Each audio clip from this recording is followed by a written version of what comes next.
శుభోదయం విద్యార్థులు. ఈరోజు మనం అలంకారాలు చెప్పుకోబోతున్నాం. అలంకారం అంటే ఒక పదానికి ఇంకొక పదానికి ఒక వాక్యానికి అందమైన పదాలను జత చేస్తే వచ్చేది అలంకారం. మనము ఒక ఫంక్షన్కి వెళ్ళామనుకోండి, ఎంత అందంగా తయారవుతాం. అలా ఇప్పుడు ఈరోజు మనం మొదటగా చెప్పుకోబోయేది ఉపమా అలంకారం. ఈ ఉపమా అలంకారంలో ఉదాహరణకి ఆమె ముఖం అందంగా ఉంటుంది. ఇది సాధారణం. ఆమె ముఖం అనేది సాధారణము.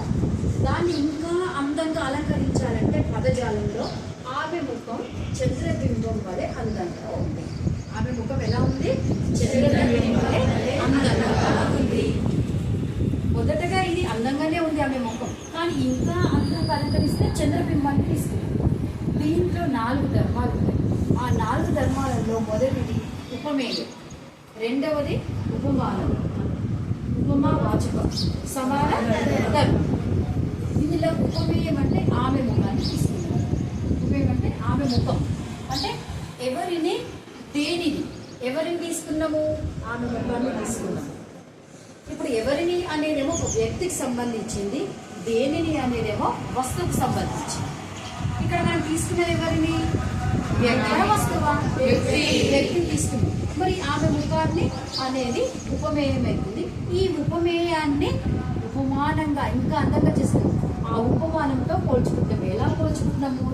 ఎవరిని తీసుకొచ్చాము? ఇక్కడ ఎవరితో పోల్చాము? చంద్రబింబంతో. అంటే చంద్రబింబం ఎంత గుండ్రంగా ఉంటాడు, ఎంత అందంగా ఉంటాడు కదా, అందుకనే ఆ ముఖం అందంగా కూడా ఇంకా అందంగా చేసి చంద్రబింబం అని తీసుకున్నాం.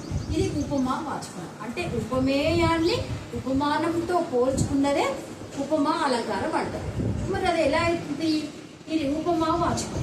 మరి ఈ 2 పదాలని ఒక వాక్యంగా మంచిగా చెప్పుకోవాలంటే కొన్ని పదాలను తీసుకోవాలి. వలే, లాగా, ఇంకా విధముగా, ఇంకా చాలా పదాలు ఉన్నాయి. దాన్ని తీసుకురావాలి. సాధారణంగా మనం ఉదయం నుంచి రాత్రి వరకు చాలా మాట్లాడుకుంటాము. ఇక్కడ వలే అని అంటే ఆమె ముఖం ఎవరి వలే? చంద్రబింబం వలే. ఎవరి వలే? చంద్రబింబం వలే. దీన్ని వలే అనేదాన్ని ఉపమా వాచకం. 3వ ధర్మం సమాన ధర్మం అనేది ఏంటిది? సమాన ధర్మము ఆమె ముఖం అందంగానే ఉంది, చంద్రబింబం కూడా అందంగానే ఉంది. సమాన ధర్మంగా ఉపమానాల్లో ఉండే ఒక విధమైన ధర్మం. ఉపమానాల్లో ఉండే ఒక విధమైన ధర్మం. ఉపమానం ఇంకా బాగుంది అంటే ఒక విధమైన ధర్మం. 2 కూడా అందంగానే ఉంటుంది. కానీ ఇందులో ఉన్నదాన్ని ఇది ఉపమేయంతో పోల్చుకున్నప్పుడు ఇంకా అలంకారం చాలా బాగుంటుంది. ఇది మా బడి ఎలా ఉంది? ఇది మా గుడి.